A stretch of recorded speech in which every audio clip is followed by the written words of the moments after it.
Mr. Nakazawa, Senior Vice President of Japan International Cooperation Agency, and we'd like to have Mr. Nakazawa to give an opening remarks.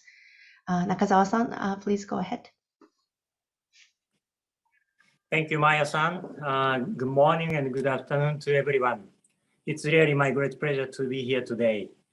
On behalf of Japan International Cooperation Agency, JICA, I would like to personally thank you for investing your precious time to this demo day of the JICA Ninja Accelerator program. I'm very pleased to welcome all the participants here today from various countries. The implementing arm of Japan's Official Development Assistance, or ODA, JICA has greatly contributed to the economic and social development of emerging economies all over the world, with the mission of realizing human security and quality growth. JICA's cooperation traditionally has used G2G, or government-to-government channel. However, we are expanding our direct support to the private sectors, especially startups, which aim at boosting socio-economic impact using their innovative technologies and business models. JICA also believes that scaling up these innovative startup businesses could bring us one step closer to achieving sustainable development goals. The COVID-19 pandemic has significantly changed our society worldwide, and new service models such as e-commerce, fintech, online education, and online medical care have been developed and spread all over the world. Since people have changed their lifestyles rapidly, innovative technologies and new and appropriate business models are needed to realize what we may call the new society, with full of hope geared towards socio-economic progress. Project Ninja, or Next Innovation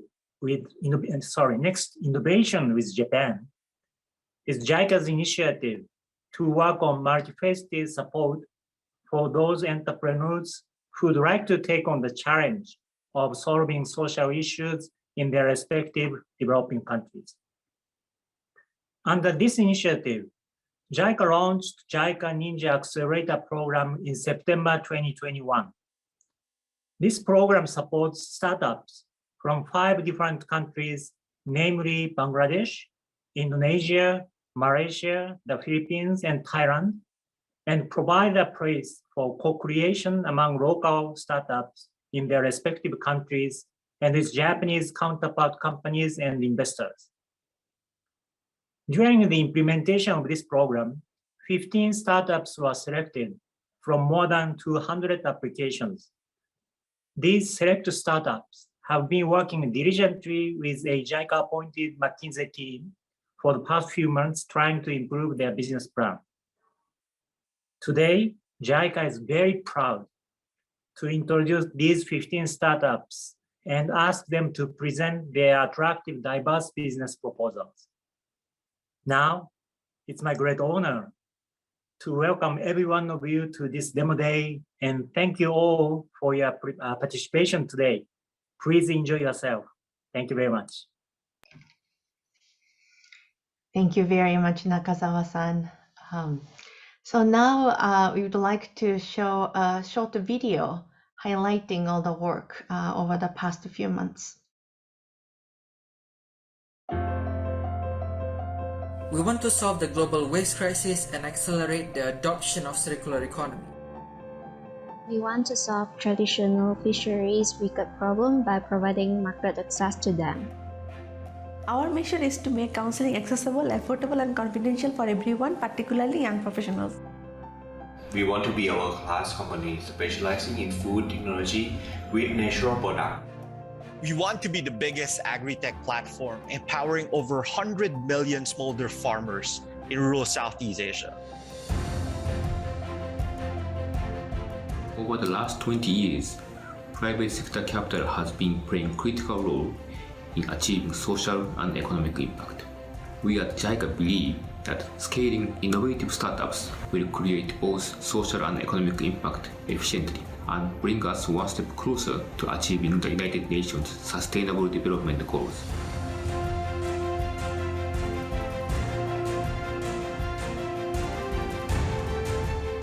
Next Innovation with Japan Ninja is a 9-week equity-free global startup acceleration and innovation initiative supported by JICA for seed-stage startups focused on Thailand, Philippines, Indonesia, Malaysia, or Bangladesh with product market fit and revenue that are looking to scale.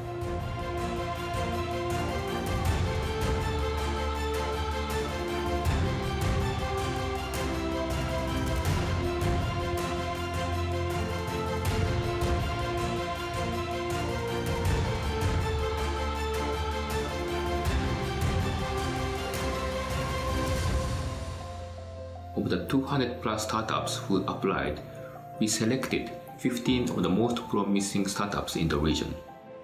And over the last 9 weeks, we provided the startups with a structured program with access to industry experts, both to stress their business plans and prepare for the demo day.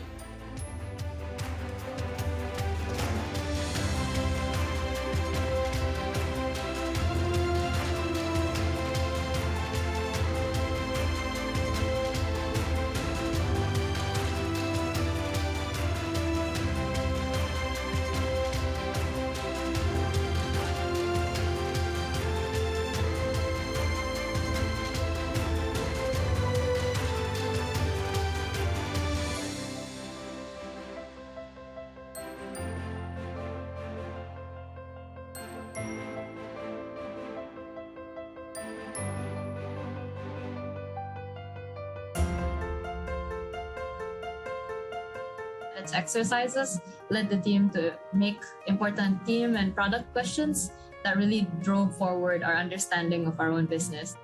Real mentoring guidance in real business experience to face the real world. The discipline, the razor-sharp focus, and the willingness to support the entrepreneurs. Hands-on mentorship. The program made sure that everything we learned about in theory was applied to our real-world business. Bridging this gap between theory and practice was made possible thanks to the hands-on mentorship.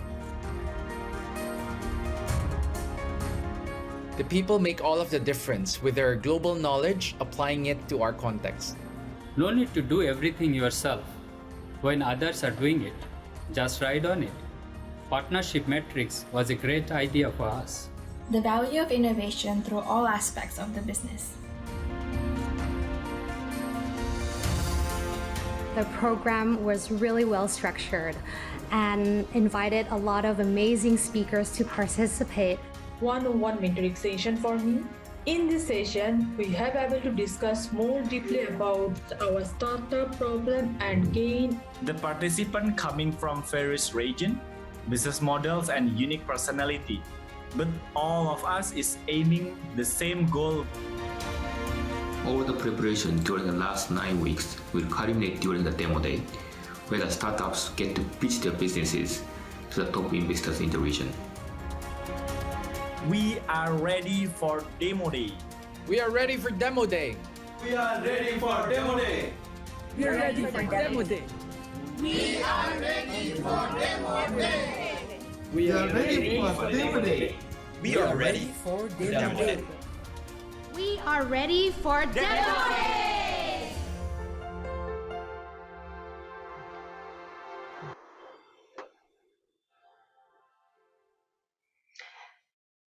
Thank you. I hope you all enjoyed the video and you can see the excitement of all the startups who have gone through the program and are now ready to share with us their pitches. So the first, we have Plentina from the Philippines. Plentina is one of the leading buy now, pay later players in the Philippines. They enable customers of large retailers without access to a credit card to buy on credit. Plentina has built an alternative credit score and an app with over 200,000 downloads in the Philippines that provides store credit financing to buy essentials like food and medicine. So Plentina, are you ready? Please go ahead. Ready, definitely. Perfect. Thank you so much, and the JICA program has been an amazing program. So my name is Earl Valencia. I'm co-founder and chief business officer of Plentina. Our aim is to democratize financial access to the billions in emerging markets, starting with our first product, which is buy now, pay later. So I guess Plentina, in a nutshell, right? Our problem really is that, you know, when we look at a country like the Philippines, which is representative to many emerging markets, we realize two things. One is that there's very few people that have credit card access. In the Philippines, about 2%. And actually, credit data access is also very sparse. So it's like a quarter of the Philippines only are covered by the National Credit Bureau. So what does that mean? In a population of the Philippines of 110 million people, about 100 million people are uncarded, thus credit invisible. So when me and my co-founder Kevin thought about this problem, we said, like, how can we use data, artificial intelligence, and strategic partnerships to unlock this potential untapped and underserved market, right? So Kevin and I were classmates at Stanford 15 actually years ago, when Kevin was in the machine learning PhD program and I was doing my MBA. And we were co-presidents of the Filipino Stanford Association. And we thought to ourselves, maybe one day we'll be able to stop our careers and do something for our home country of the Philippines and other regions in emerging markets. And 2019 was the year that we did that. Kevin had a storied career in places like Bump, Google, Android, while I went more to Wall Street, such as Charles Schwab and Bridgewater. And when we combined our thoughts, we said, can we actually create change using financial technology? So what is Plentina? We use this concept called buy now, pay later, which is really the rage in the West, right? Like payday, afterpay, Affirm, in order for us to actually unlock the 90% for merchants to offer their customers ability to pay without a credit card to the 90% of consumers that actually do not have one. So our customer service and customer journey is actually very, very fast, from providing basic information to all of a sudden to creating a buy now, pay later credit for about 30 plus merchants only happens in about 5 to 10 minutes. So imagine that someone before actually do not have access to credit when they go to their favorite grocery store or buying an airplane ticket. Now they can do that very quickly. And you know, our traction actually is the one that served us, right? Because we partnered with some of the top retailers and e-commerce brands in the Philippines. Most of them have $100, if not billion-dollar revenues, and we're glad that we are entrusted with their base, right? So our key metrics actually has been really amazing. Just in 1 year, we launched in late October 2020. In 2021, we served 55,000 loans. Our repeat borrowers do up almost five loans in about a year. We've served 34 merchants. We just launched in Vietnam.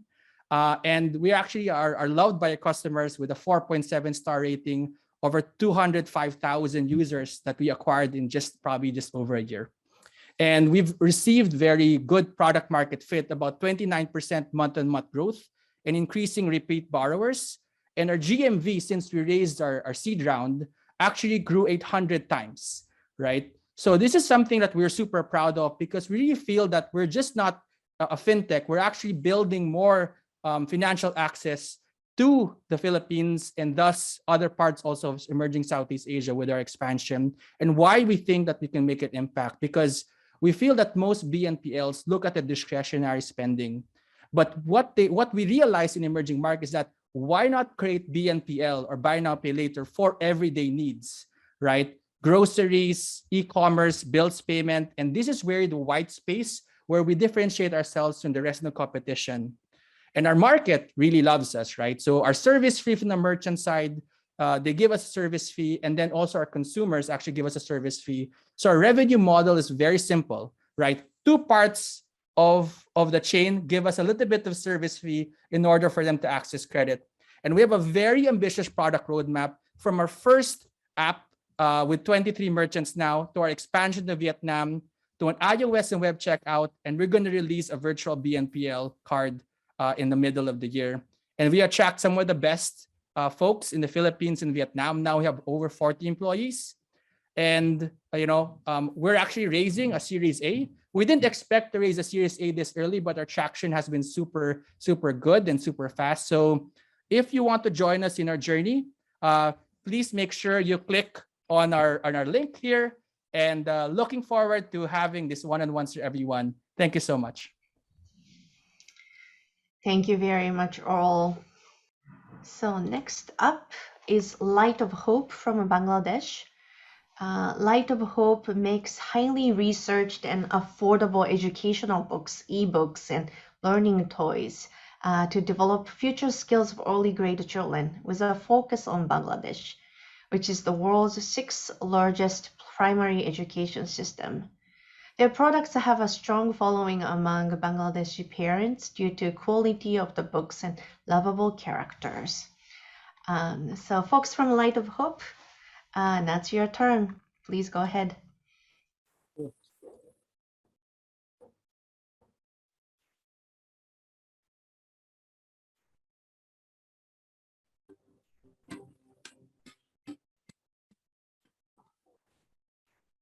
So welcome everyone from Light of Hope. My name is Waliullah Bhuya. We are an education company based in Bangladesh, focusing on early grade children with a mission to prepare them for the future. So Bangladesh is home to over 30 million primary children. It is actually one of the fastest growing economies in the world, and the aspiring middle income families are investing over $1,000 per year on child's education and learning, especially during the early grade when the kids are 3 to 8 years old. To ask these parents, what are their main pain points? And the top responses are: number one, the parents believe the schools are not preparing their children well. Number two, they don't find good quality learning products in Bangladesh. And number three, the imported toys and books are very expensive, and they are only available in few stores in capital Dhaka. So you can see there is a huge gap between parents' need and what the market supplies, especially for middle income families in Bangladesh.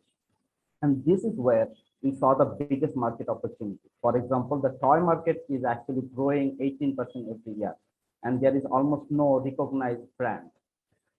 So with this market and customer insight, we built a strong solution built on three key pillars. And the number one is produce highly engaging learning products and content that are backed by the latest research on child development. And our learning products are actually focused on developing creativity, problem solving, empathy, and moral values among children. And number two, based on our contents, we develop different children courses and offering through our online platform and physical centers. We also offer parenting courses through our platform to aware and educate them. And number three, making our products widely available through retail shops and online stores. With strong brand placement and positioning, we are ensuring that our products are visible to new customers and retailers can generate higher sales. These three pillars act as an amazing ecosystem for the parents and children, and this ensures higher lifetime value and customer retention. No other company or brand offers anything like this in Bangladesh. So far we launched 20 learning products and courses for children and 50 plus courses for parents. And 3 of our book series are the best sellers for the last 2 years in the children category in Bangladesh. And some of our ebooks are actually used in more than 30 countries around the world. And we have a great product market fit and found that the customers regularly purchase our products and they refer it to others. So we launched our subscription model 1 year ago, and subscribers are taking our products and courses regularly, and it's impacting our revenue growth. So far, we have generated $1.2 million, and our unit economics are really great. Now, this is all possible because of the amazing team that we built. The contents, courses, and platforms, everything we design in-house, led by our top management team. With the co-founders are the friends for the last 15 years. The leadership and the top management team are actually from a diverse background: education, early childhood, product design, engineering, and marketing. And that is the core strength of the company. Now, in the next 2 years, we are launching 15 new products, and we are expanding our retail location from 50 to 1,000. And we partner with Rockmary and Doctorola to onboard the libraries and pharmacies across Bangladesh. We already have first TV season aired with Duranto TV, the only kids TV channel in Bangladesh, based on our book contents. And we are now in talks to produce 2 more shows based on our contents and characters. And this will be a huge boost for our brand and our characters, as millions of kids watch the channel every day. and eventually boost our sales. Now, till date, we founders invested over $120,000 in the company. We are now raising $500,000 for our seed round to grow our sales by 5x in the next 2 years. We already have a $100,000 commitment as equity-free matching fund from Binyog. Now, for the potential investors, Light of Hope can offer a great return on investment and create amazing social impact by preparing children for the future with creativity, empathy, and moral values. I'm very much looking forward to discuss with you. Thank you very much. So the next one, we've got Nugles from Malaysia. Nugles has invented a nano fuel patch that uses nanotechnology to save fuel while reducing carbon emissions, which can be applied to both vehicles and factories. This dual-purpose product helps vehicle owners to gain economic benefit while saving the environment, and it has been certified as a genuinely nano-certified product by Nano Malaysia Berhad. Nugles, are you ready?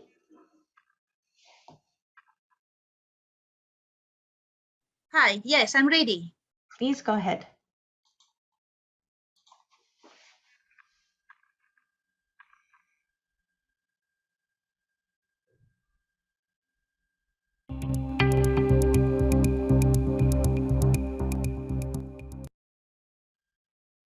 Hello everyone, konnichiwa. I'm Dr. Rosita, CEO and founder of Nugles Industries in Berhad. We are from Malaysia, a university spin-off company, and today I'm doing a presentation on our product, Dr. Zack Nanofuel Patch. So the vision of our company, Nugles Industries, is to create a better everyday life through green technology. And the problem, motor vehicles contribute 70% of pollutant emission in Malaysia. So this is an official figure validated by Department of Environment Malaysia.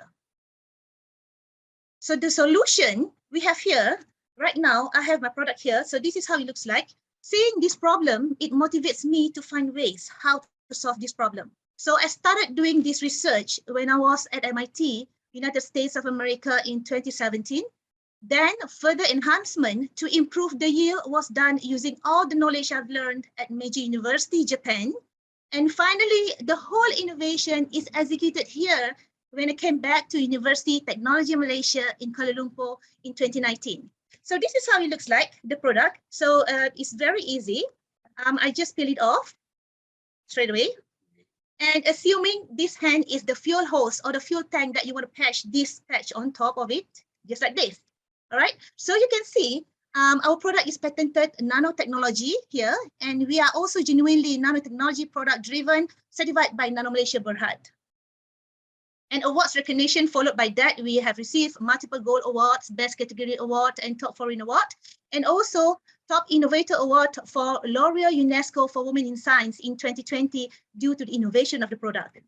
And the technology, here are two things that I want to emphasize. One, the nanofluid itself, and also the second one is the nanofluid function in the product. So the nanofluid itself, this is the technology I gained from MIT, Meiji University, Japan, and also UTM, which is being applied into the pyrolysis process, which leads to a production of nanofluid, which is the novelty of this nanofluid acting as a great thermal conductor. So this is actually lead us to the innovation of Dr. Zack Nanofuel Patch and other products by Nugles, such as jet fuel and nano coating materials. So next, the nanofluid function in Dr. Zack, actually it neutralizes the impurities in fuel molecule through ionic distribution and kinetic phenomena. You can see from the diagram on the right, fuel flow of the fuel molecule without Dr. Zack and also after Dr. Zack patch, we have a uniformized molecule which actually leads to a complete combustion and gives two-in-one benefit, fuel saving and also low carbon. And this is how the product looks like. Just stick it at the outer part of the fuel hose and fuel tank. The benefits, two main benefits. One, reduce pollution. Another one is to save the fuel and the money. So reduce pollution, reduce carbon monoxide 35%, carbon dioxide 10%, nitrogen oxide 20%, hydrocarbon 16%, and oxygen 8% higher for a better performance. And our competitive advantage, zero maintenance, lifespan, once per year to change, very light and easy, and also harmless to engine. So this is the very, very important information from Nugles, a business proposition. So this slide has 2 points to be emphasized. The first one is the market and also the strategy. On the left side, market, Malaysian market is our first market before we explore to the Asian market and also global market. And on the strategy, I have 2 phases. Phase one is year 0, which is the most critical phase where we will do the technology and market validation. And upon completion of phase 1, we will move to phase 2, which focus on the B2B business for logistic companies. And also the selling price is USD $20 per unit and target margin is over 40%. And the logistic company covers cars, ambulance, buses, taxis, trucks, lorries, and others. Patches about 90,000 patches, and also the sale to be made 1.8 million, and year 2 duplicate 3.6 million. So the fundraising requirement breakdown, technology and infrastructure, validation, certification, sampling, and branding, marketing, and others. And 2 million total is the amount that we ask from the investor, USD 2 million. And this is how we break it down. For year 0 and year 1 for technology production, it's about 800,000, which comprise of 600 the first 0 year and also 200K in the first year. Validation certification 250, total up 500K, and sampling 200 and 300, 500K. Branding and marketing for 100, 100 and 200K, total up 5.5 million. Target gross margin 40%, 2.16 million. And the team, me, myself, CEO and founder of the Nugles, together with the executive chairman and also our chief technical officer. And thank you with that. So we have Pleppa from Indonesia. Pleppa's packaging solution uses areca palm leaf sheets to create biodegradable packaging that helps businesses and consumers have a positive social and an environment impact by reducing the use of plastic packaging in our daily lives. Their decentralized manufacturing approach also helps to strengthen the socio-economic resilience of Indonesian communities and farmers. So Pleppa, over to you.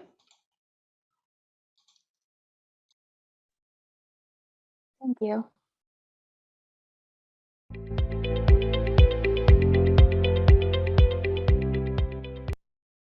My name is Elmira, CEO and co-founder of Pleppa, and I want to ask, how many times a week do you buy takeaway food?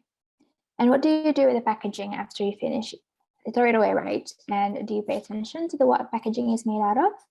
Packaging is usually an afterthought. And this afterthought becomes a problem where about 600 million packaging are thrown away every month in Indonesia, and the number has only increased during the pandemic, not only here, but across Southeast Asia. This has also made Indonesia the second largest contributor of waste into the sea, and since we are an archipelagic country, usually supply chains and logistics are always an issue as well. But what we do have is an abundance of underused agricultural waste material. This is where Pleppa first started, wanting to tackle waste problem by creating packaging. Our first entry to market is a packaging made from areca palm leaf sheet, which is abundant and unused resource. We added value to a material that are usually thrown away and burnt away, thus reducing the amount of pollution into the atmosphere. It's 100% natural, biodegrades in soil within 60 days, and it's waterproof. However, we didn't stop there in our product material development. We are designing flat pack boxes that could efficiently reduce COGS by 25%. The uses for this type of packaging is even greater, for example, for beauty products packaging.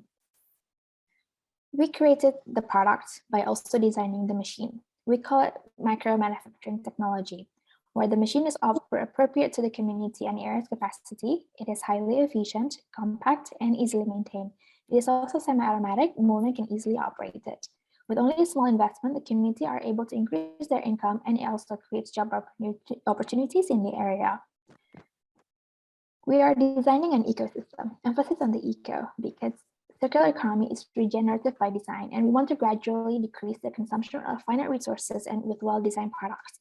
And we will make it easier for consumers to adapt to the sustainable lifestyle by introducing an integrated circular ecosystem where we connect all of our micro-manufacturing and allows consumers to track and trace carbon footprint through our digital platforms. We also look towards these 3 SDGs as the basis of our impact matrix and measurement. Our customers are B2B2C that focuses on food and beverage industry and beauty industry, and businesses that generally focus on healthy lifestyle and possesses similar values on sustainability, fair trade, environmental issues, and are willing to go the extra mile to fulfill their values. We would like to fulfill demands in our current market at the stage 1, and these are real demand numbers. And we would also like to start acquiring customers in stage 2 for our market segment. Although currently our product is at 30 cents because of our low production capacity, and we want to decrease our price point to a more competitive price of 23 cents by increasing our production capacity to 14 million a year to reach that economic of scale. With continued increase in production capacity and thus lower price point of each product, the impact will be greater market penetration and less plastic and styrofoam waste. We are currently at phase 1 of our milestones. Other than continuing product diversification, we are also doing research on other unreused agricultural waste material, and we are very confident in the projected numbers shown. Our next phase would increase micro-manufacturing systems across Indonesia because decentralized manufacturing is the perfect fit for our archipelagic country. We are a solid team of creatives with business backgrounds and years of product development experiences through working with SMEs in various areas across Indonesia. We put emphasis on design, community, and innovation because we believe these values are the key in creating sustainable and circular solutions. We have received multiple grants awards for our product design and business. Also, it has been a privilege to be supported by notable material research partners, innovation companies, CSOs, and by several government sectors during our journey so far.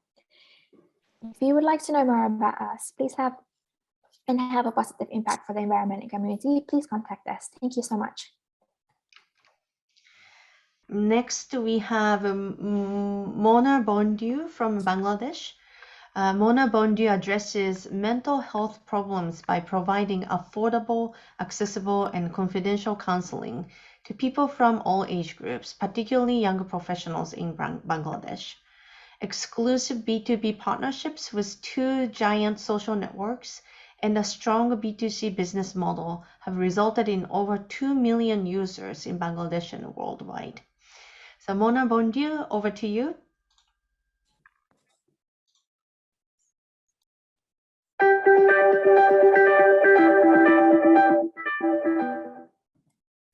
Good afternoon, everyone. I am Tauhida Shiropa. I am the founder and CEO of Moner Bondhu. Moner Bondhu started with a very personal story of me and my mother and how we overcome our challenges with my mother's severe depression. She has struggled a lot because of the stigma and shame around mental health in Bangladesh. I realized there is an urgent need for mental health care in Bangladesh, and that is how Moner Bondhu came into being. But my mother's suffering is not uncommon. 7 out of every 10 people in Dhaka are suffering from depression, but this problem can be solved. So what do we do?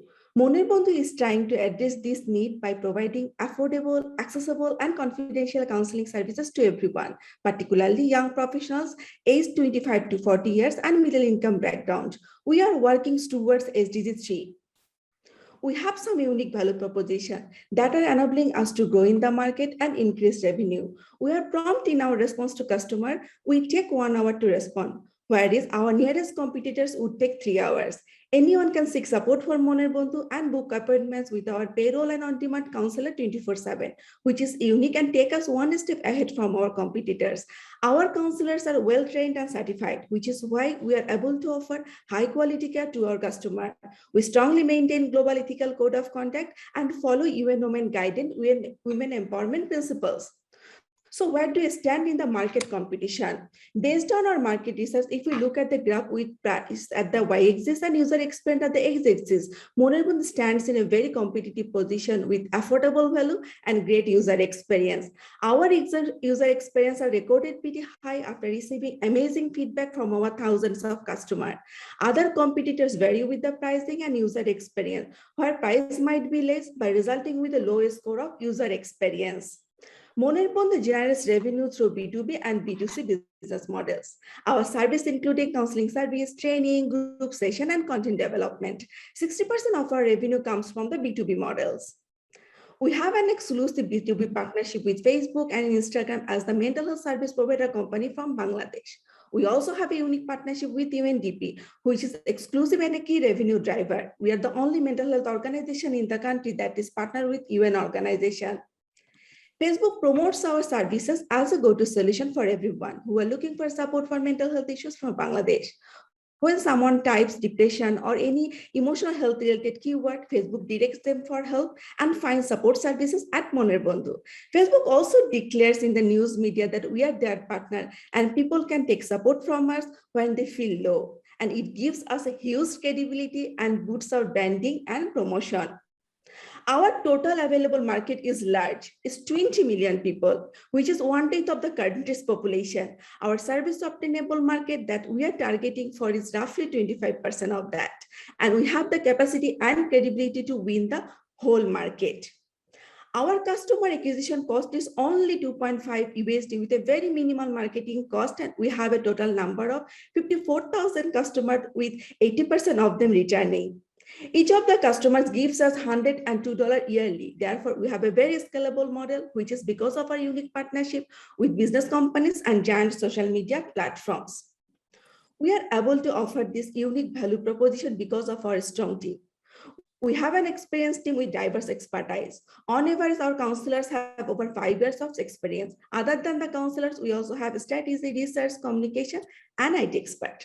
Country's renowned experts and counselors are working with Moner Bondhu, resulting in a huge customer base for us. We provided support to thousands of customers last year, and we want to serve 1 million within the next 2 years. And what does Moner Bondhu next chapter look like? We would like to raise a total 1.1 million USD to extend services for young professionals. So Moner Bondhu can enhance technology platform development to serve 1 million customers, expand our team, reach the untapped markets, such as making the counseling service available for educational institutions, insurance companies, and multinationals. We would like to spend majority of our fund to build the tech platform for us to scale. And finally, my mother recovered after receiving the mental health support she needed. If an organization like Moner Bondhu existed 6 years ago, then my mother, I wouldn't have to suffer like we did. I started Moner Bondhu to help out more people like my mother. I hope that through the support from Moner Bondhu, millions of people, young minds, will find the mental health care support they need, and they can lead a better quality of life. Thank you, everyone. Please take care of your mental health. So next we have ERA Concept from Thailand. ERA Concept has developed a range of organic and biodegradable feminine hygiene products. Their sanitary pads are the most biodegradable in Southeast Asia. More than 60,000 boxes have been sold nationwide within Thailand via a variety of online and offline sales channels. So colleagues from ERA Concepts, are you ready? Yeah. Go ahead. Oh.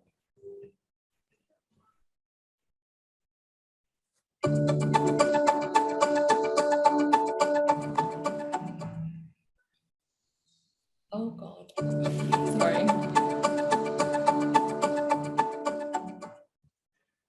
We're IRA, here to revolutionize the feminine hygiene market with our range of eco-friendly menstrual products. We're here for people like Fawn. She's a young and educated professional living in the city who has become increasingly aware of how her lifestyle affects her environment. She wants to buy more eco-friendly products, especially for her everyday essentials, like sanitary pads. Because did you know that one pad takes up to 800 years to disintegrate? Since Fawn found out about this, she feels guilty every time she bins a pad, which will be 11,000 times in her lifetime.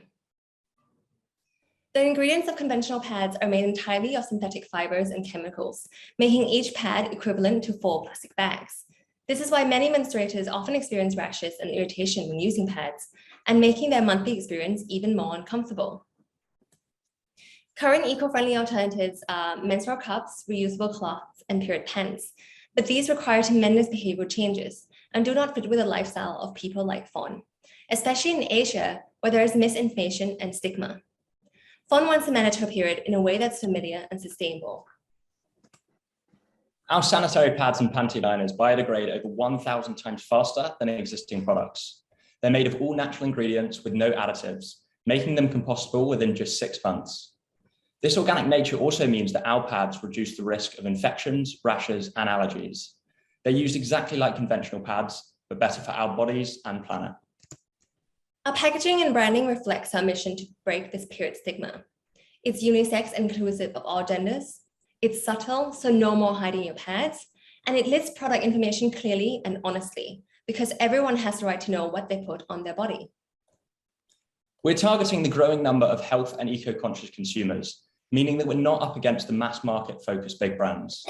Within our target segment, our closest competitors have only achieved biodegradability by sacrificing comfort. But with 60% of consumers naming softness and breathability in their most important features of a pad, we've ensured that our unique formula achieves this desired result. And we've proven this. Across a range of 19 brands, 55% of customers find our pads to be the most comfortable that they've ever tried, and 96% rank our pads in their top 3 most comfortable. During a blindfolded touch test, every participant ranked Aira as the softest pad compared to 3 other major brands. We sell our products across a variety of sales channels, both online and offline. We have corporate partners such as hotels, and we have our own custom-built subscription platform with over 500 active users and a 92% monthly retention. Since launching in November 2020, we've sold 75,000 boxes, generating $140,000 in revenue, leaving us profitable in our first year of sales. Currently, our average gross profit margin across all channels is 65%. And by shifting customers towards our subscription platform, we're able to increase this margin whilst also increasing the lifetime value of customers. Everything we've achieved so far has been with zero spend on marketing. Our customer acquisition is through referral and word of mouth, driven by thousands of positive reviews about our product quality, comfort, and hypoallergenic nature. The global feminine hygiene market is expected to be worth $52 billion by 2023. And the highest growth will come from APAC due to its large population and growing awareness of menstrual health. In Thailand, there's a rising number of eco-conscious consumers because of the increasing level of education and income, providing us with the perfect initial market. Each member of the founding team brings a different perspective and set of expertise to Aira, allowing us to tackle this problem from all angles. We also have supporting team members in operations and content generation. My name is Rung, and Aira combines my passion for sustainability and gender equality. I'm in charge of product development, having specialized in botany and biomed in my degree. I also have experience in warehouse and supply chain management. And I'm Chris, a software engineer with a passion for building next generation e-commerce platforms. In London, I worked for a subscription-based startup unicorn, and I'm eager to bring the same kind of digital product to Asia. Our 5-year plan starts by becoming Thailand's #1 organic sanitary pads brand within the next 2 years, after which we'll begin international expansion into Japan and Southeast Asia. To achieve this dominance within Thailand, we need $500,000 of investment. The money would be used for hiring across business development, operations, and customer service. Combined with money spent on marketing, this will enable us to double our rate of customer acquisition this year. We'll also use the money to fund our ongoing research and development of new product lines within the menstrual wellness industry. So join us today in redefining periods. Thank you. Thank you. So the next presenter is FishLog from Indonesia. FishLog is a B2B marketplace focusing on reducing logistics costs across Indonesia's cold chain network by connecting cold storage warehouses to fishermen and buyers across the archipelago. So FishLog, are you ready? Yes, I'm ready. Please go ahead.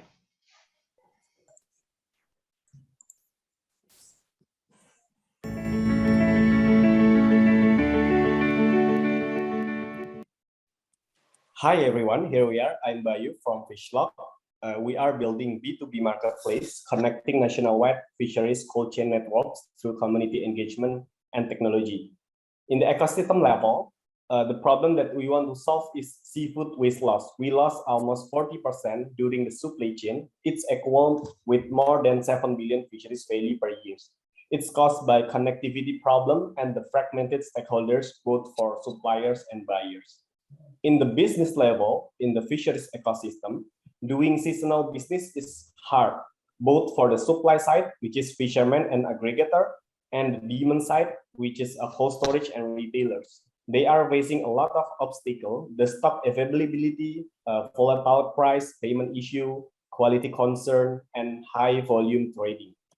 From all of the problem, we built B2B marketplace commerce to connect seller side to the buyer side, offering end-to-end solution, seamless and real-time supply demand availability for fishermen to B2B buyers. The initial strategy is we are starting to streamline the frozen fish category distribution. In Indonesia, we have more than 500,000 metric ton capacity installed. the biggest compared to specific cold storage commodity like poultry, horticulture, and red meat. The value estimate more than 2.3 billion US dollar annually frozen. It's coming from 40 billion fisheries value in Indonesia after reducing food waste loss. We are established closed-loop marketplace, building robust team on the supply side to engage with more fishermen in the supply point area. In the other side, we built a robust sales team in the demand side. Our supply side spread out nationwide in several coastals.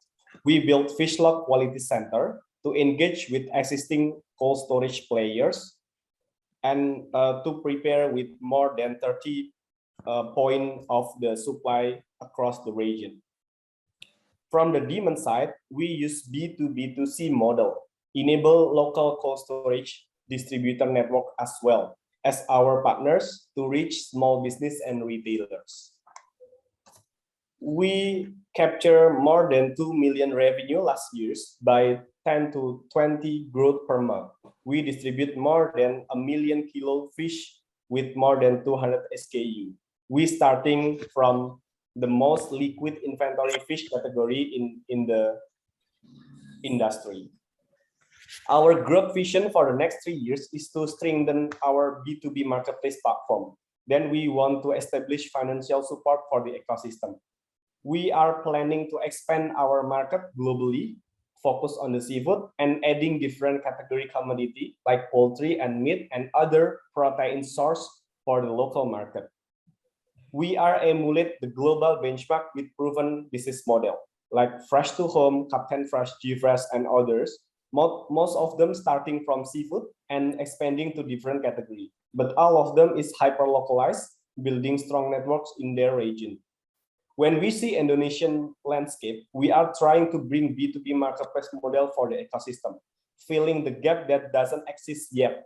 We focus to build strong local networks for the supply and demand side, and to serve all fish category, both for the aquaculture and marine catch. We are open to see others category like meat, chicken, and frozen food.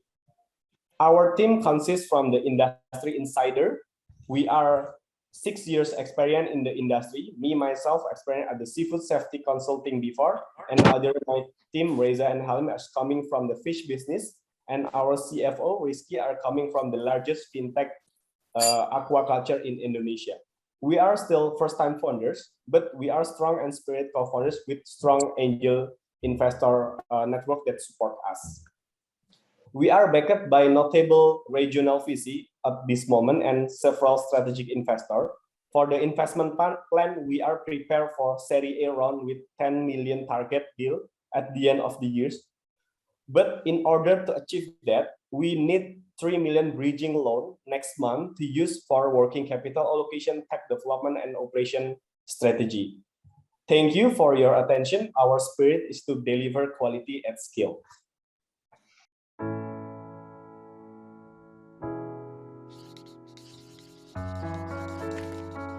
Everyone needs access to clean water. We are helping in many ways.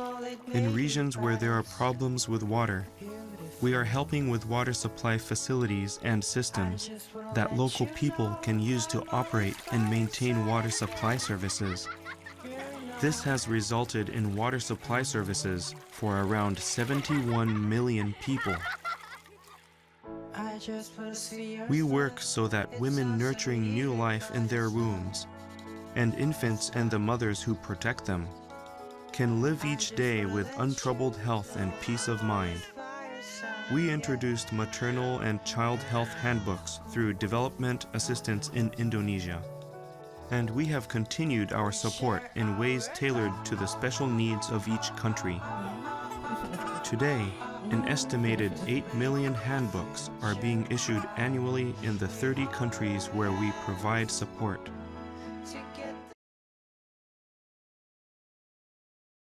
We want to rescue as many disaster victims as possible and to help survivors recover as quickly as possible.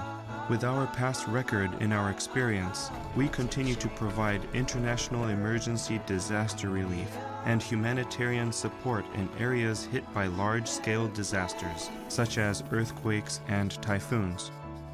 By 2018, we had deployed 148 teams for search and rescue, medicine, and infectious disease control in 45 countries and territories.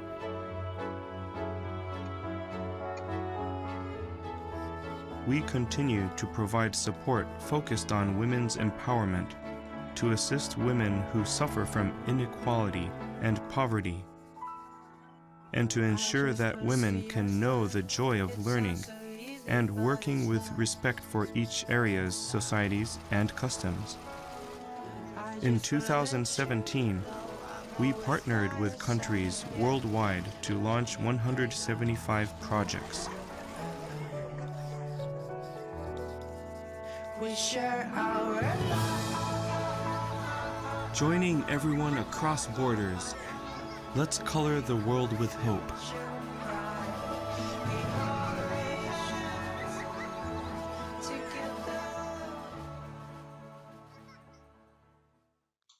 So next is Packworks.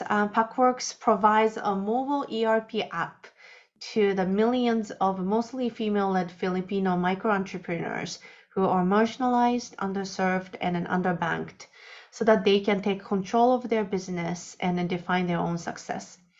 Over 135,000 micro stores have been onboarded and provided with a technology layer that increases efficiency. So Packworks, are you ready? Yes, ready. Thank you, Maya. Go ahead. All right.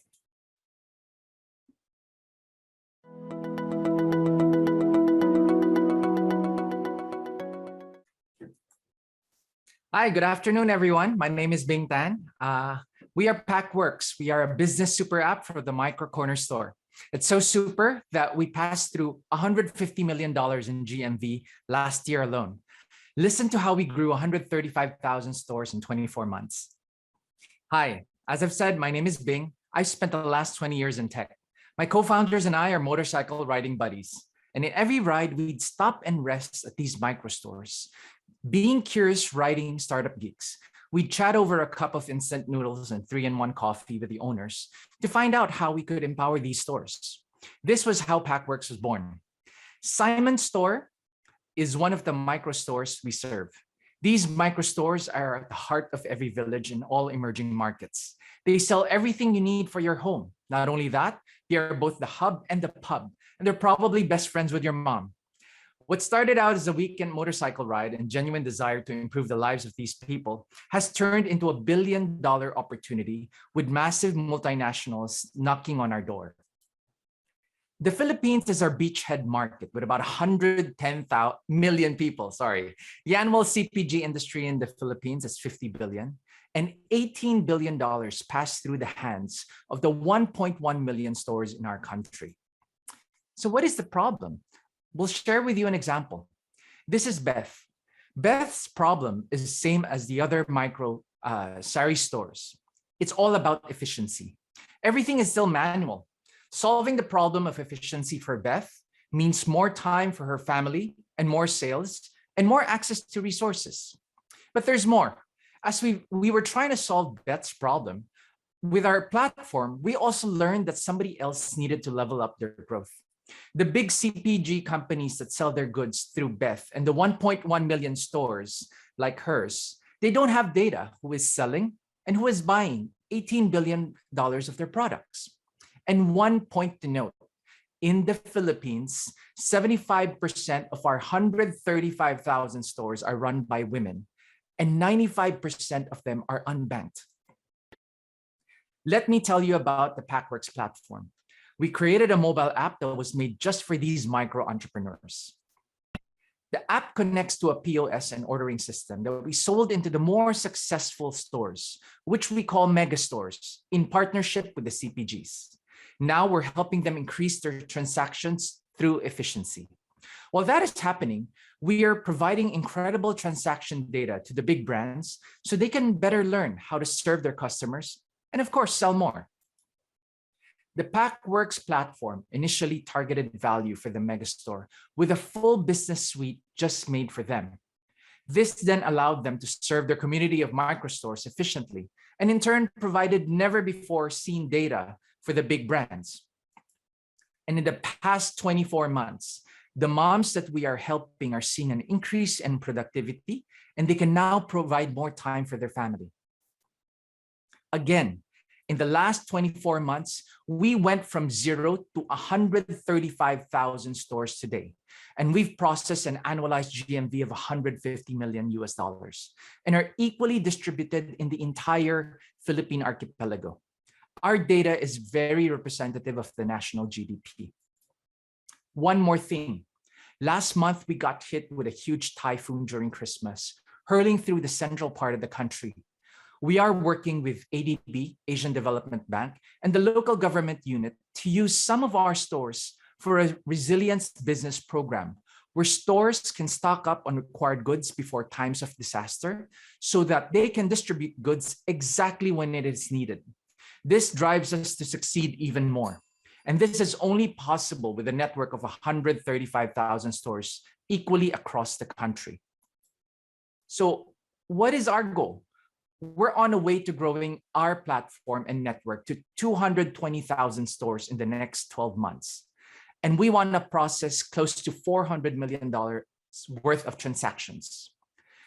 50% target rate, and in 2 years, we want to hit 50% of the 1.1 million stores. We are on track to do this today. So on this slide, my biker co-founder is known for his work as a seasoned startup and fintech founder. My other co-founder, Hubert Yap, spent 20 years in supply chain management and distribution for these microstores. Together, we built Packworks. With these unique expertise, we are able to accomplish our vision of empowering the micro-entrepreneur. With that, on our own, we've reached 135,000 stores. But with your help and JICA, we can help change the lives of 500,000 micro-entrepreneurs in the country. We have built the most efficient supply chain network in the country. Join us and help us grow our network. So next up is ClicknCare from Malaysia. So ClicknCare is a digital healthcare platform for migrant workers from any country to consult with their native doctors at an affordable price, irrespective of their legal status, overcoming the inherent language barrier issues present for such workers. Over 3,000 patients have been registered to date in Malaysia. So ClicknCare, are you ready now? Yeah, I am ready. Go Can ahead. you hear me? Yes, we can hear you.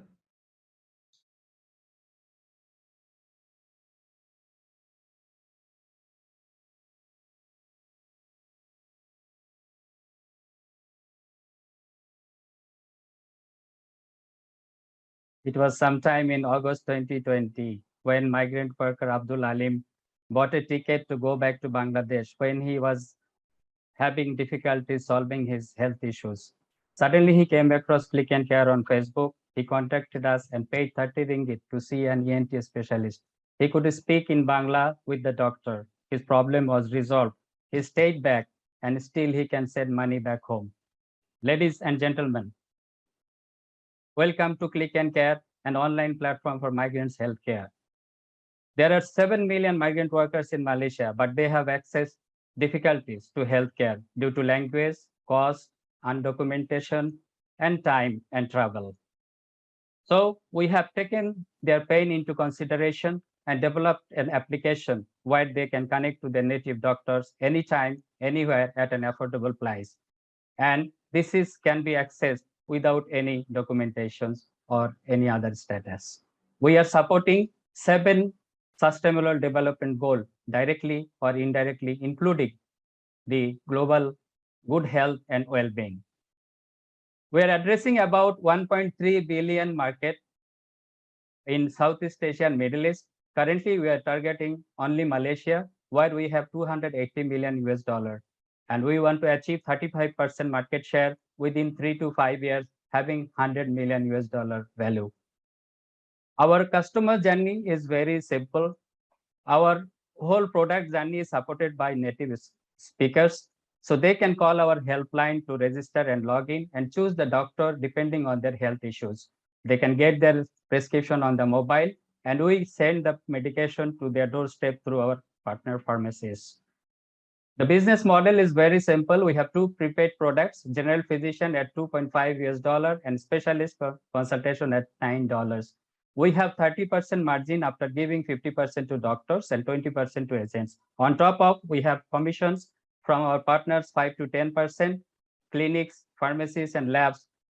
Each sale we make through them. On the regulatory environment, there is no restriction to operate telemedicine in Malaysia right now. There was an act in 1997 which is obsolete, and any company with having SSM license can operate online health service.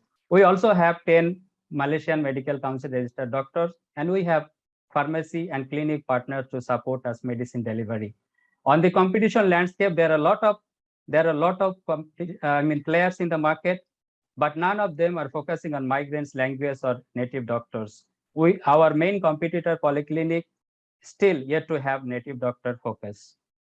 On the marketing side, we are doing offline and online marketing both to create awareness and acquisitions. On the second phase, we would like to partner with e-wallet and remittance providers to facilitate the payment and also increase the retentions. We would like to do promotions and branding at the third phase while we expand in the new territories. And we want to partner with B2B players like Sime Darby, Top Gloves, and Felda, who have a lot of migrant workers. On the traction side, we are seeing the encouraging growth over the months, and we have already 50 plus native doctors from Bangladesh, and we have registered 3,000 plus patients on our platform and issued e-prescription to 1,100 plus migrant workers with 30% conversion rate and having a $120 lifetime value. We have 30% returning customer and many good customer stories. We have a very good team with 100 plus years of experience. Myself, Sultanur Reza, have 31 years of experience and 15 years basically with ICT for development and telehealth, e-health in emerging markets like Bangladesh, Myanmar, and Malaysia. And my co-founder was my Telenor colleague, has a lot of experiences in business development and also microfinancing. My alumni technology lead, Dr. Sadat, has a lot of experiences in Malaysia and also a software engineer in machine language, IoT, and big data. Domain expert is my clinic partner, Dr. Samir, has 15 years of continuous experience in Malaysia serving the migrant workers. So we are seeing a growth of 3.5 million revenue in 5 years, and we have valued our company at $2.3 million and asking for a fund of 250K for the seed round to develop and improve our technology and product and invest in the marketing to acquire 100K registered customers and hire 4 new talents by Q2 2022. So these people have invested their life and sweat to build the magnificent infrastructure. So it's time to give them back.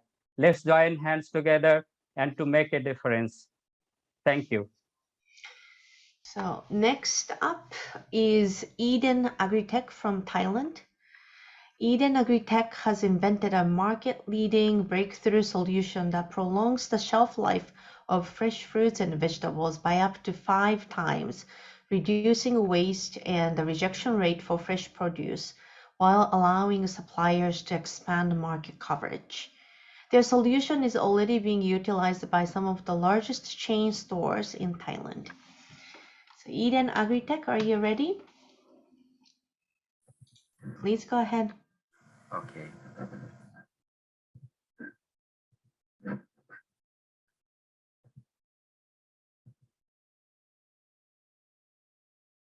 So you see my grid screen now? Yeah, please go ahead. Yeah, cool.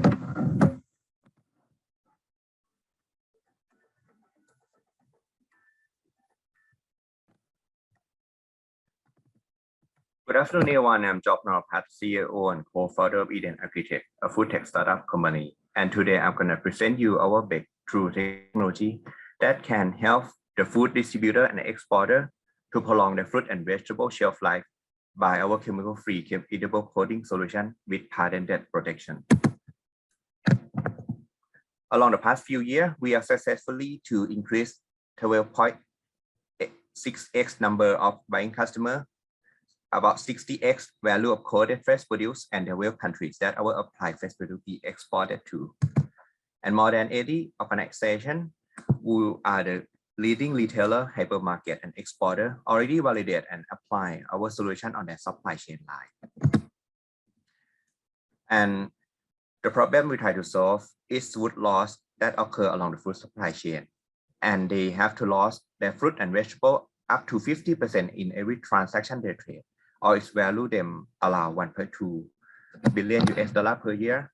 It also create difficulty and costly to manage fresh produce SKU, and it's also be the key barrier to expand their market coverage nationwide or internationally.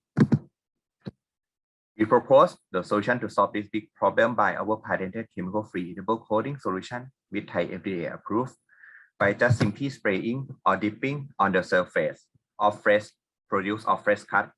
It will create the invisible film that can regulate the inflow and outflow of gases and water, and the results, any fruit, fresh cut fruit or fresh produce or fresh vegetable can prolong the shelf life up to 5 times longer. It can also delay the microbiome occurring and maintaining your nutrition and quality of fresh produce.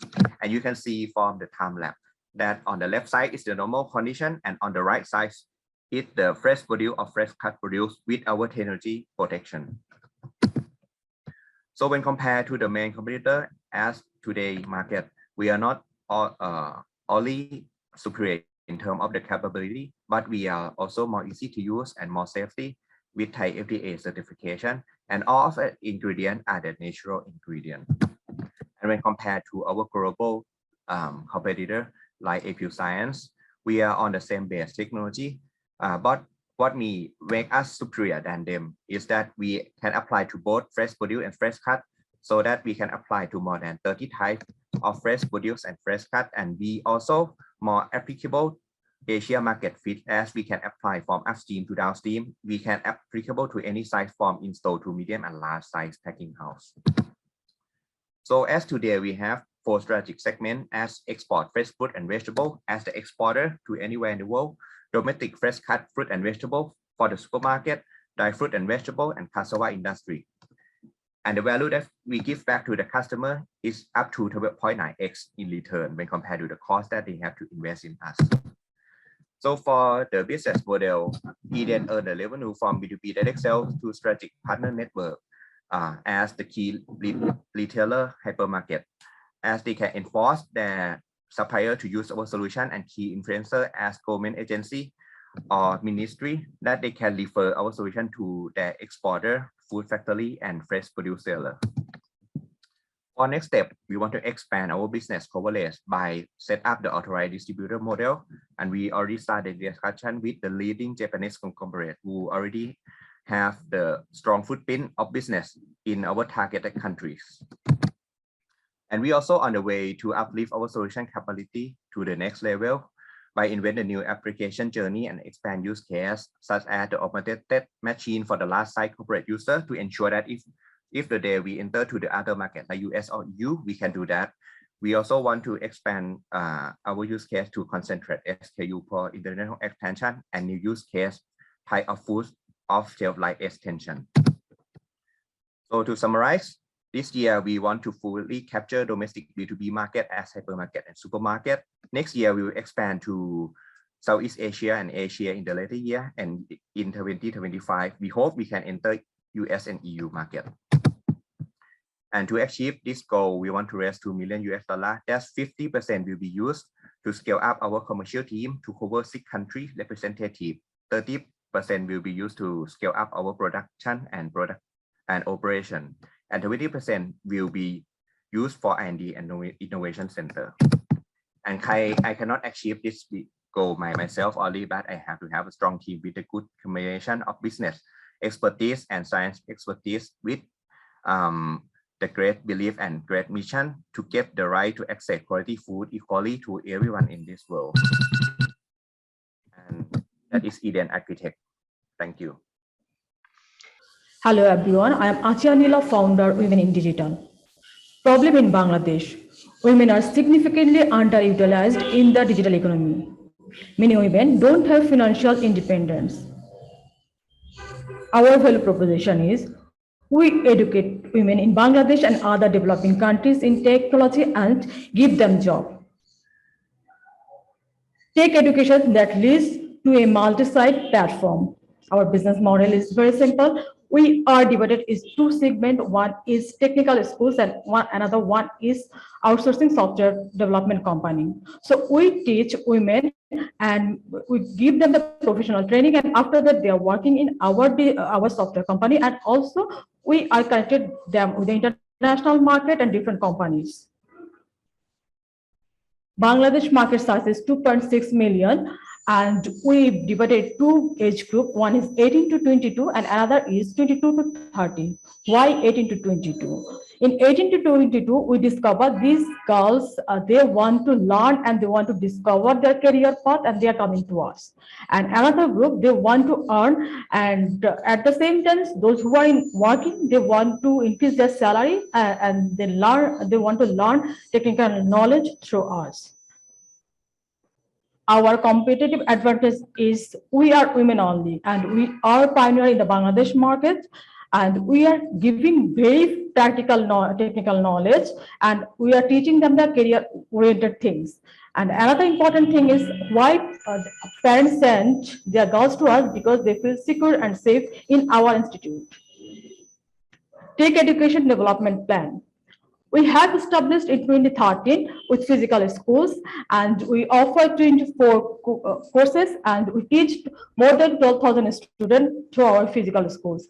We launched 2018 our online school, but we make it profitable in the COVID times. We launched 7 courses, and we teach within 1 year more than 1,400 students.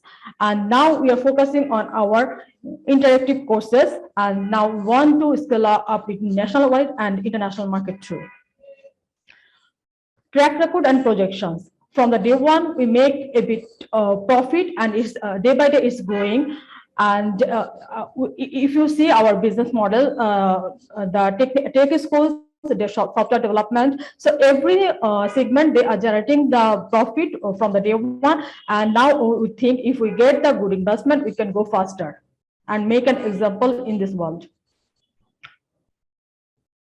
Course offering, we covered more from basic to learning a subject in technology, like basic, intermediate, advanced, and every course playing their different roles, because those who are taking the basic course, they also can work, and those who are taking the advanced courses through us, they can do the advanced level of work like project management, and they can communicate with client directly. This is my wonderful team who make everything possible and who are capable to do everything possible. We would like to raise 2.5 million for our tech school, because we already have 5 schools in 5 different districts, but we want to launch another 7 schools in 7 different regions, because of we want to make it model schools in different districts in Bangladesh. Then people can trust on art, because when they see it's visible, they can trust on us. And also another thing I want to highlight, in Bangladesh there are lots of women who want to learn the technical things, but they don't have the device. So if we set up some physical schools, they can come in our education institute and they can work over there, and create and operationalize interactive video courses, add marketing stuff, and run ad campaign to recruit a student. Thank you. Let me introduce Socialgiver. So Socialgiver from Thailand, and Socialgiver enables people to automatically give back and surprisingly save money while enjoying a lifestyle and travel experiences. Their lifestyle and travel platform helps businesses turn unfilled rooms, unserved seats, and unsold tickets, spare service capacity into marketing, while creating social impact as funds raised are used to fund effective and transparent charities. Apologies for missing that. But Socialgiver, are you ready? Yes. Okay, please go ahead.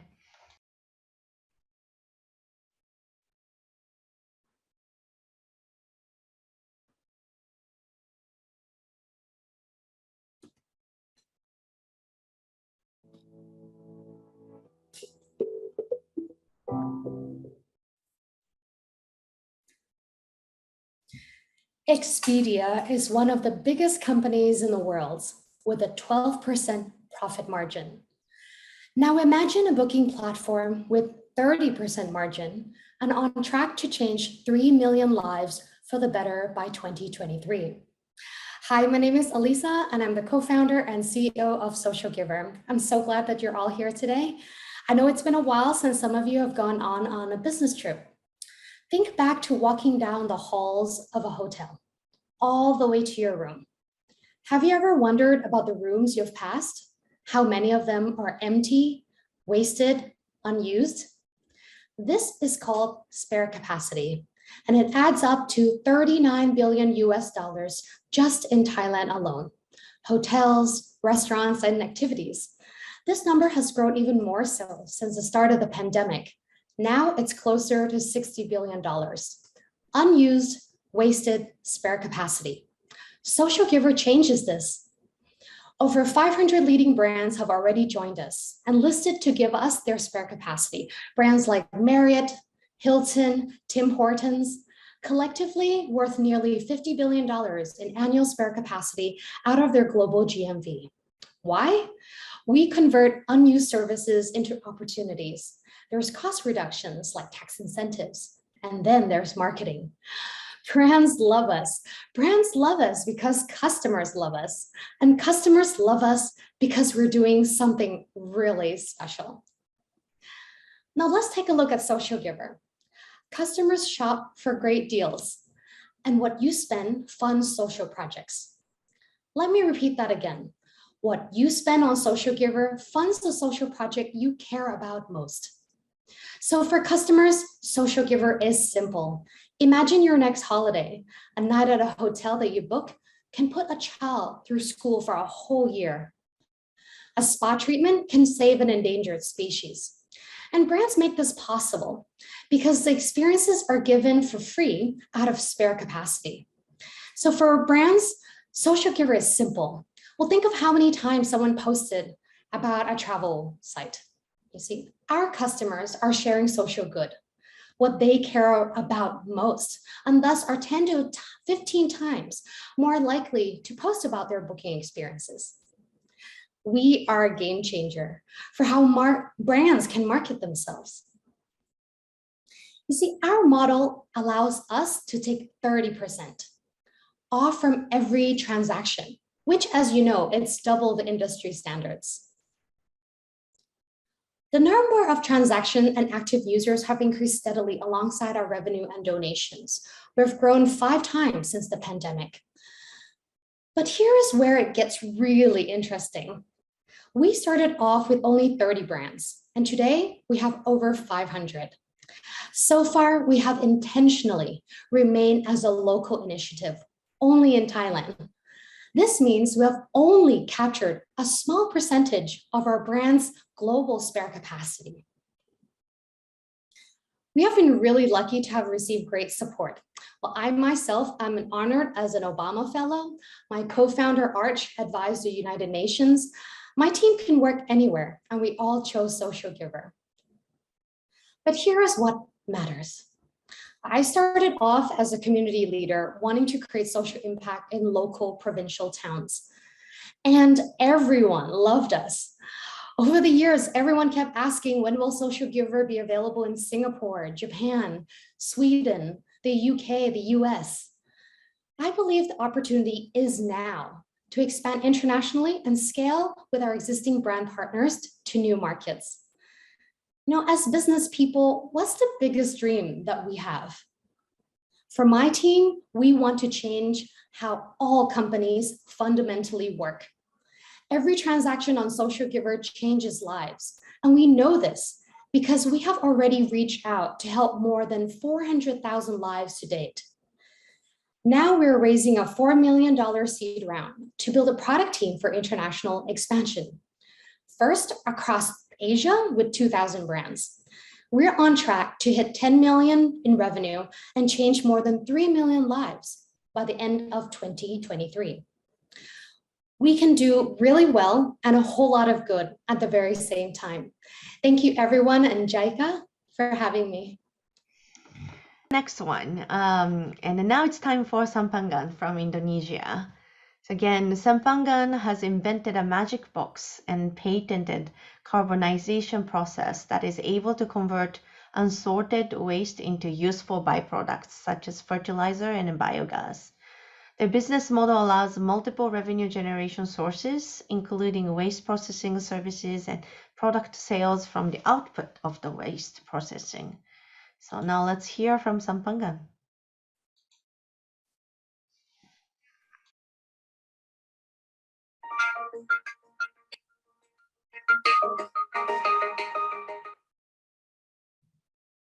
Hi everyone, my name is Fauzal, the CEO and co-founder of Sampangan Indonesia, and we're here to revitalize waste and save our planet using a technology that we call the Magic Box.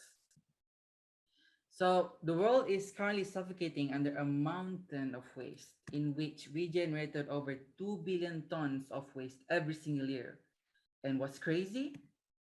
30 to 50% of them are leaked to the environment, being burned openly and thrown to the rivers, and we really don't know what happens to this waste. And waste is a very big problem for all stakeholders. For the government, they have waste reduction and management targets. They did global methane pledge, which one of the contributors is from waste. For businesses and industry, they need to have a business permit compliance, the shift of customer preference, and access to green financing. And for citizens like you and me, it's just a matter of inconsistent waste collection and inaccessible recycling infrastructure. So that is what we're here to change. Sampangan is building the global zero waste and circular economy ecosystem. And we're doing it using the technology that we call the Magic Box, carbonization technology that are able to turn trash into treasure. So the way it works is a heat radiation process. So it's not burning. So similar like your rice cooker at home, where one unit can process up to 10 tons per day and no manual sorting that is needed. So it's a patented technology that we design, manufacture, and operate ourselves, where we design it to be very modular, scalable with compact design with just 2 weeks time needed for deployment. And the technology has also been proven and certified to be zero waste and carbon negative by the Ministry of Environment and Forestry in Indonesia. And this is how the process works. So we take in unsorted waste from landfills, municipalities, industries, and others. We bring them to our zero waste hub, where we process the waste using carbonization process, as well as other technologies that we have to create multiple product lines, such as activated carbon, biodisinfectants, and more. So the technology that we have is invented by Dr. Ishani, which is our Chief Scientist Officer. He is one of the leading top scientists in the biochemical engineering world with international patents, papers, as well as recognitions. And what makes the Magic Box different than what's available in the market is the fact that the process is fully environmentally sustainable.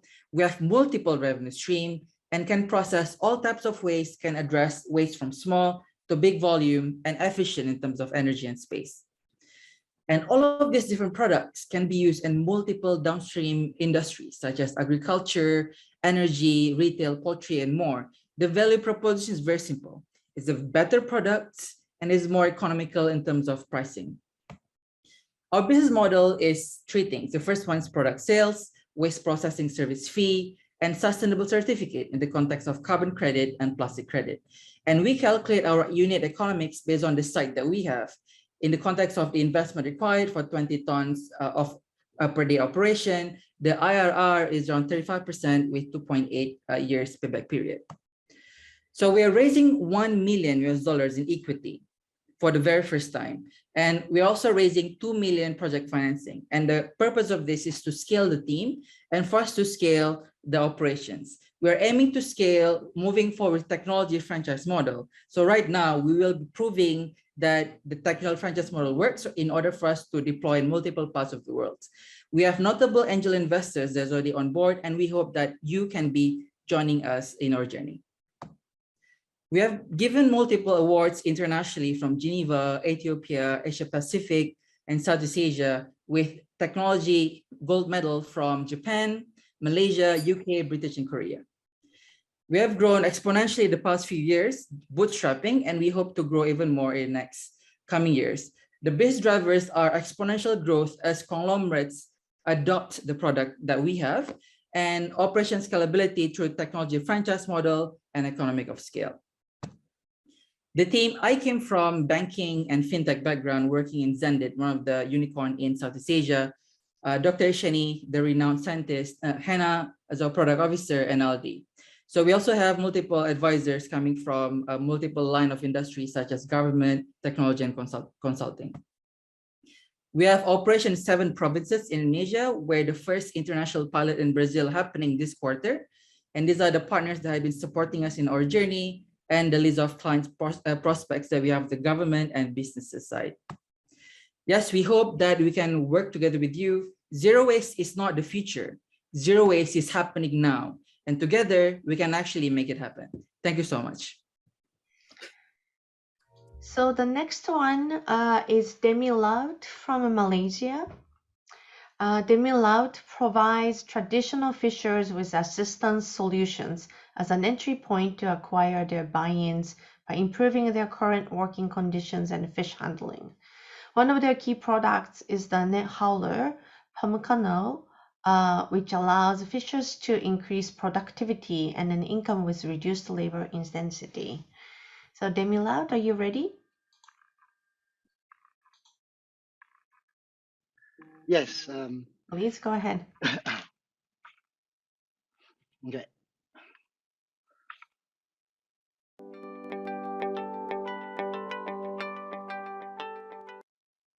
Traditional fishers are making 50 to 60% less than the market price for fish, and due to the pandemic, the fishers are struggling to make ends meet. Currently, there is a lack of product quality control, high effort for low rewards, and also lack marketing and sales skills. Demi Loved's full vision is to create solutions to aid fishers to achieve self-governance through social innovation and addressing these SDGs. Demi Loved improves traditional fishers' business processing by improving their fishing gear, enabling effective product handling, and preparing market demand for fishers' products to generate higher value sales and returns by connecting them directly to consumers. Our direct competitors offer 2 different value propositions: hardware and software that improves supply chain and procurement of the fisheries industry, and directly impacting traditional fishers. Demi Loved is at the high end of both value propositions, creating integrated solutions to cover impact and improve supply chain and procurement. Realizing its high cost, we provide a lease-to-own model for the Pamukano, an ice pack rental service that allows fishers to own or rent out reusable ice packs to other fishers, providing them with an extra revenue stream to finance the purchase of the net hauler. We are also developing other financing solutions to help fishers to finance the purchase of the basic tools they need and also improve their access to new markets. The Pamukano automates pulling nets, reduces manpower on boats, further increasing their incomes. These improvements convince fishers to partner with us for data of catches and sales of sea products. Compared to one of its competitors, the Pamukano provides additional benefits and has a warranty that reduces the total cost of ownership and maintenance cost for our product. The cold chain improvement service provides cooling for fish on the boat for a lower price and for a longer period of time over traditionally used ice. The business would be operated by role model fishers who would receive 30% of the profit to supplement their earning from fishing instead of their communities buying costly yet ineffective ice cubes from local businesses. In the future, we would sell their quality assured products with a 30% markup management fee, and later, through the list of items that we acquire, we would sell that data of fish for 10 cents per kilogram of fish. Fishers operating ice pack stalls earn USD 258 of extra income per month, as well as reducing operational cost for storing fish by 60 to 80%. Instead of having these fishers committed to an asset purchase, we provide them with incentives so they could run only when they want to use it. Fishers would also gain a 30% profit increment in fish sales. There are a total of 160,000 fishes, where we believe we could service 50% of that total. And for this year, we are expecting to target 160 fishes for over 500 tons of fish. Offline, we would be engaging with fishers directly through our ground team and outreach, and calling suppliers directly to build relationships. While online, we would be using social media and WhatsApp for the fishers and placing a demo of fisher products on our website to build demand. We have tested our Pamukat No, providing 55 to fishers, engaged with 1,200 fishers on Facebook, and received 80 inquiries. Our partnerships include the organizations listed here, and we have received grants from the sources you can see here. We would have 160 fishers by the end of year 1, and our revenue would be 116K USD. We plan to grow 200% every year, becoming profitable in the second year. Our strategy is to get the fishing gear and product quality up first before relying on microfinancing to help fishers acquire our solutions. Here, we assume that we would be receiving 50% of the fish that fishers produced. Our team consists of Haziq, with 5 years of business leadership and experience in engineering development and consultancy, Zaim, a marine biologist with a focus on fisheries and product management, Chien, who is doing her master's in biotech and research, helping us manage information, and Nazrul as our ground and marketing manager. We also have our AI development team with backgrounds in Telstra and Petronas, as well as our advisory board who comes from various universities in Malaysia. Our ask is for USD 120,000 for 10% equity to be used for scaling up the team, net hauling device production, iSpec micro businesses, as well as other costs such as offices and warehousing. Thank you. The last but not least, the last presenter is Mayani from the Philippines. So Mayani is a fast-growing agri-tech startup in the Philippines that is boosting rural incomes for smallholder farmers by reshaping how agri-food arrives at people's table.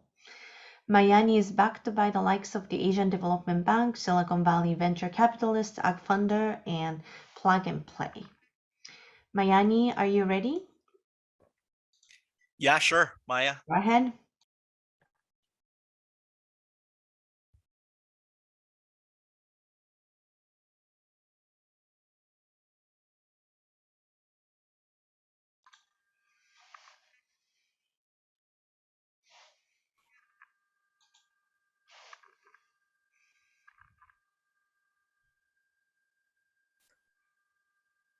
Well, first, I'd like to thank everybody for staying over until the very last presentation for this afternoon. I'm calling all the way from Manila, and my name is JT Solis. I'm the co-founder and CEO of Mayani, and we're here to empower smallholder farmers through a digital farm-to-table value chain. During the start of our startup, we actually talked to this small rice farmer in the southern province in the Philippines. His name is Ka Felix. In our conversation with him, we actually asked the question, what are the recurring challenges of a rice farmer? He said 2 things. 1, getting customers. 2, getting customers that are not adversarial, meaning customers who would agree to their fair prices so that they can recover their cost of inputs and production. So we asked ourselves the question, is this a broader microcosm of our reality in Philippine agriculture? And the Philippine Statistical Authority actually cited that almost 10 million Filipino smallholder farmers are feeding an entire nation, and yet they're falling deeper into poverty. Empirically, this is how we characterize Philippine agriculture, and it's really in a bad shape. A lot of our farmers are fragmented. We have lots of middlemen, but we don't have a lot of data. As a consequence, over 10 million smallholder farmers have limited market access. We have one of the highest food loss rate in the entirety of Southeast Asia, and we have very volatile prices on the part of our buyers. JT, sorry to interrupt, but I think the presentation is stuck. Do you want to just figure out, maybe redo it one more time? Sure, You can start from where you did, but just the presentation, I think we couldn't see it on the screen. Sure, I can, I can have it shown this way. So as I was saying, what we built to tackle that problem head on was to build an agri-e-commerce platform which seeks to fully unlock the $10 billion Philippine agriculture output value. We're doing that by consolidating the harvest of our smallholder farmers at scale, optimizing that agriculture value chain by taking out the middlemen and digitizing it end to end. A centerpiece of that technology is actually our DigiStack called the Farmer's Companion, funded by ADB. What we're doing here is we're making crop production very data-driven, and it allows us to have a direct line of visibility on what's the inventory at the farm level. In a lot of ways, we did spark that tech revolution and disrupted the agri-value chain in the Philippines for the better. Not only did we expand our footprint to help more farmers across regions in the country, we have also reshaped how agri-food arrive at people's table. Right now, we are ahead of the curve in the Philippine agtech space. We currently work with over 72,000 smallholder farmers across the country. We now power some of the biggest B2B supply chains for fresh produce, the likes of Shell, the likes of retail giant Walter Mart, even the second largest multi-format retailer in the country, Robinsons. But something we've really come to terms with as founding team is that we're not just building an innovation, we're building an organization that is meant to endure. You can see the hockey stick on the left, which is our average month-on-month growth rate for farmers at almost 38%, with an average monthly revenue of $34,000. Something we're really proud of has always been the social impact we're making as a multiple and byproduct of our commercial traction. Over 50% attributable rise in farmers' income, a huge fraction of which are actually women, which speaks of our contribution to the agricultural economy, and at least 20% reduction in a rather waste-heavy agricultural supply chain. Our competitive moats are anchored on the following. One, our entrenched partnerships with the Philippine government and top B2B customers, our massive 72,000 strong farmers network, and our scalable end-to-end digital value chain play. Right now, the Philippines, and we're so proud of this, is touted as the fastest growing internet economy in the rest of Southeast Asia. In our fight for relevance, we have cemented our position in the future-facing lockdown by becoming the partner of the Philippine government, particularly the Department of Trade and Industry, in providing continuity of not just of the supply chain, but of livelihood amidst the ongoing protracted lockdown. All of these things would not have been made possible had it not been for the over 125 years of experience in e-commerce, agri-trading, and supply chain of the management team. Our founders scaled companies in Singapore, Philippines, and Indonesia. Myself, I used to lead the #1 e-com logistics app in the country, powering deliveries for the likes of Carousel. My co-founder and chief farmer, Ochi, has over 30 years of experience in organic and natural farming. We're also strategically guided by a global board of advisors, including the likes of former Agriculture Secretary Cito Lorenzo. What emboldens our global aspirations is our global 6-country coalition of impact-focused VCs and funders, led by AgFunder based out of Silicon Valley, Malaysian conglomerate OSK Group, even the cacao-backed ventures based out of South Korea. So if you want to help redefine the future of food today, not just in the Philippines, but in the rest of Southeast Asia, more than happy to chat. Okay, good day to you all. Thank you very much for your participation. We really enjoyed the series of presentation with full of diversity and energy. And all of the presentations are equally impressive to us. And I would like to extend a big applause to all the presenters and their colleagues who prepared for this presentation. And you must have gone through tens of test runs for this day. So I would like to present the JICA SDGs Award out of these presentations.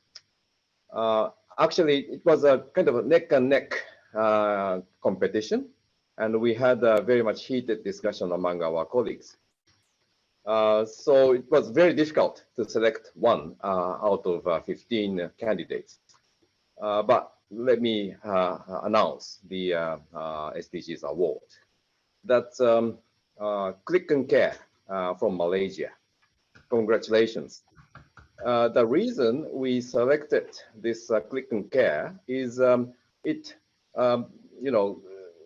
gives solution to the very social issue of migrant workers who have very good difficulties in accessing good care, good quality medical services. And actually, this happens even in Japan. We are having a number of migrant workers. They are having difficulties in accessing basic social services. So we hope that this solution that you're providing would be, not only in Malaysia or not only targeting the migrants from Bangladesh, but also to covering other countries and regions. So we see a big potential in this ClicknCare proposal. So that's the reason why we selected ClicknCare. Congratulations. And let me just briefly mention other candidates.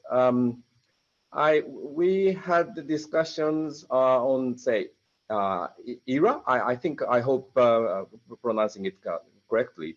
ERA, your presentation was very good.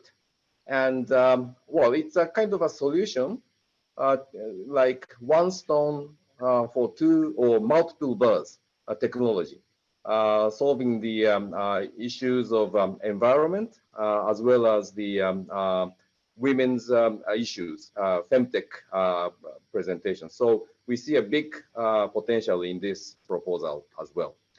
FishLog from Indonesia. Yes, we see good potentials of cold chain technology, and we hope to see the much extension to bring direct benefits to small-scale fishers. And lastly, well, personally, I spent some years working with Bangladesh. So this is my personal remark to Moner Bondhu. Your target is very much of, the current issue. I think Bangladesh, among these 5 countries, is the most drastically changing at this moment because your development is quite at high speed. So these social issues are very much, today's issue. And I was very much impressed that you touched upon this issue, and we see good potentials in this as well.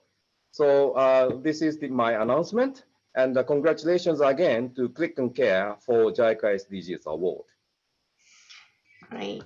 Thank you, Hara-san, and congratulations to Sultaner and the ClicknCare. Would you like to say a few words? Yeah, thank you very much. Alhamdulillah, and good afternoon to everyone in every parts of the world who are attending.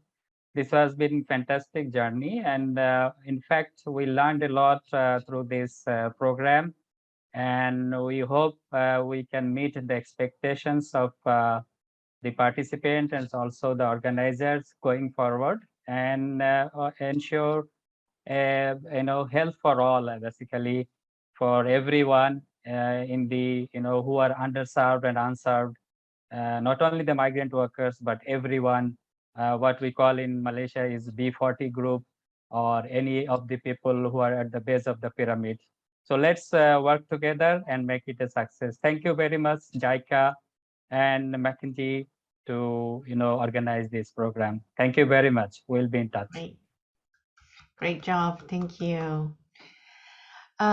Okay, then we'd like to also announce the best performing startups awards, and we've taken the votes from the investors over the course of today. And again, I think you guys are all winners in a sense that you've come far and really made tons of progress. But based on the voting scores, we will have Hara-san also announce the top three best performing startups.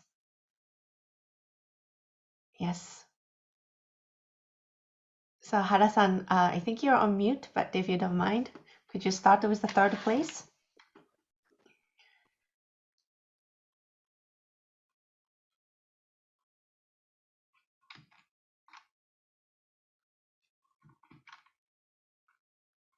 Sorry, I think the voice, we can't hear you somehow. Can you hear me? Yes, now it's good. Okay, my apologies. So I'll announce from the third place. That is Mayani from the Philippines. Congratulations. Can I carry on to the second place? Wait, yeah, maybe let's do second and then first, and then we'll invite them to just maybe say a few words after that. Okay, second place is for Plentina from the Philippines. Okay. Congratulations. Congratulations. And the first place, the best award, is for Packworks, also from the Philippines. Congratulations. Yay. Congratulations. All right. Well, fantastic. Thank you so much. And this is great. So maybe starting from JT or anyone else from Mayani, would you like to say a few words? Yeah, well, I concur with what you mentioned earlier, Maya, that, in as much as we've performed well, I think everybody did perform well globally, and we share this recognition and affirmation with every single startup across, Southeast Asia and Bangladesh, right? The entire coverage of Project Ninja. And I'd like to personally thank JICA and the McKinsey team for actually hand-holding us through this entire journey. And congratulations, everybody. We'll definitely keep in touch with everyone. Fantastic. Great. Thank you, JT. And Plentina, I think we have Alex or anyone else. Yeah. Yes. Hi, everyone. Sorry, I'm jumping in for Earl. He's in New York hours, so he's asleep. But I just wanted to, I guess, sincerely thank everyone for having us. I think it was a great experience, a lot of learnings for the team. So sincere thanks to JICA, McKinsey, our mentors. We really got a lot out of the process, and look forward to next steps and seeing how everyone does. There's a lot of great stories I heard today. So very encouraging. Thank you. Fantastic. Yeah. And the first place, Packworks. Now, if Eva, Bin, you guys want to talk? Yeah, hello. Thank you. Again, thank you for Packworks. We thank McKinsey. We thank JICA so much. And I think we've had the chance to speak with a lot of accelerators, incubators, organizers. And JICA was one of the most impressive because there really was a strong eye towards the real problems of Southeast Asia. And so with that, we're very happy, and we're very proud that we were part of this program, and definitely looking forward. Oh, special mention to our mentor, Koichi-san. Without his consistent patience, and Adam also for always following up with us. Our apologies, but thank you so much for the entire team for this award. No, this is great. Thank you. We can all unmute and then give a, round of applause for all of us.